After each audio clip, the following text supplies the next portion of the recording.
ឆែកមើលថ្ងៃកើតលំដាប់ថ្ងៃកើតទាំង7តើថ្ងៃណាដែលទទួលដឹងពីខ្មោចពីវិញ្ញាណខ្លាំងជាងគេតើលោកអ្នកមានអារម្មណ៍ថាដូចមានមនុស្សឈរមើលលោកអ្នកទាំងដែលនៅកន្លែងនោះមិនមានអ្នកណាទេឆែកមើលថ្ងៃកើតរបស់អ្នកភ្លាមថ្ងៃខ្លះមានញាណពិសេសដឹងមុននិងពលត្រូវពីវិញ្ញាណយ៉ាងច្បាស់ចាសម្រាប់វីដេអូនេះអ្នកគ្រូសូមចែករំលែកពីមនុស្សកើតថ្ងៃទាំង7តើថ្ងៃណាដែលមានញាណរឿងខ្មោចច្រើនជាងគេលំដាប់ទី7មនុស្សកើតថ្ងៃអាទិត្យធាតុភ្លើងខ្លាំងកម្លាំងធម៌ពលច្បាស់លាស់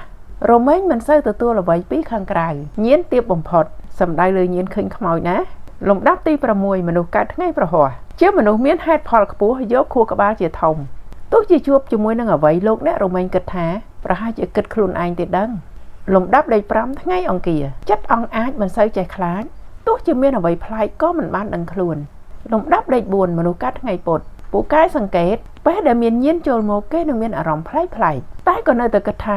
មិនទាន់ច្បាស់ទេលំដាប់លេខ3មនុស្សកើតថ្ងៃសុក្រមនុស្សកើតថ្ងៃសុក្រជាមនុស្សមានអារម្មណ៍លំអិតតូទន់ហើយក៏ចាប់ផ្ដើមពលត្រូវនៅអ្វីបានយ៉ាងល្អលំដាប់លេខ2មនុស្សកើតថ្ងៃច័ន្ទជាមនុស្សដែលមានចិត្តស៊ីជម្រៅភ្ជាប់ជាមួយនឹងអារម្មណ៍បានខ្ពស់រមែងយល់សពត្រូវហើយដឹងពីអ្វីទុកមុនជានិច្ចរបៀបប្លែកលំដាប់លេខ1គឺមនុស្សកើតថ្ងៃសៅរ៍មានធាតុជ្រៅអាចកំបាំងមានជំនឿថាអាចបើកទទួលនៅធម៌ពលប្លែកបានដោយងាយមនុស្សកើតថ្ងៃសៅរ៍ខ្លះនិយាយថា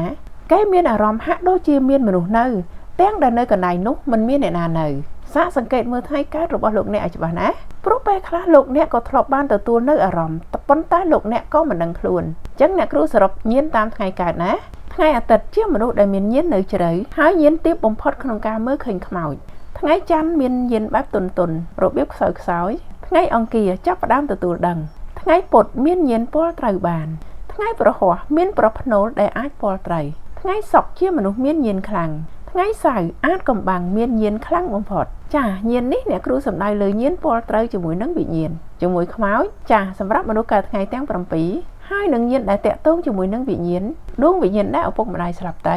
ឬក៏ទៅកន្លែងណាប្លែកអញ្ចឹងតាមថ្ងៃកើតនីមួយគឺមានបែបនេះខុសត្រូវយ៉ាងណាក៏សូមអធិស្ឋានសូមឲ្យអ្នកទាំងអស់គ្នាមានសំណាងល្អហើយក៏ចេះប្រើញៀនខ្លួនឯងឲ្យត្រូវដើម្បីឲ្យយល់ដឹងហើយដើម្បីបង្កើននៅបុណ្យកុសលឲ្យខ្លួនឯងណាបើសិនជាដឹងយើងអាចឧទ្ទិសបុណ្យឧទ្ទិសអីឲ្យវិញ្ញាណបានដើម្បីបង្កើននៅធម៌ពលចិត្តដើម្បីកើតជាកុសលផលបុណ្យដល់ខ្លួនឯងចាសូមឲ្យសំណាងល្អ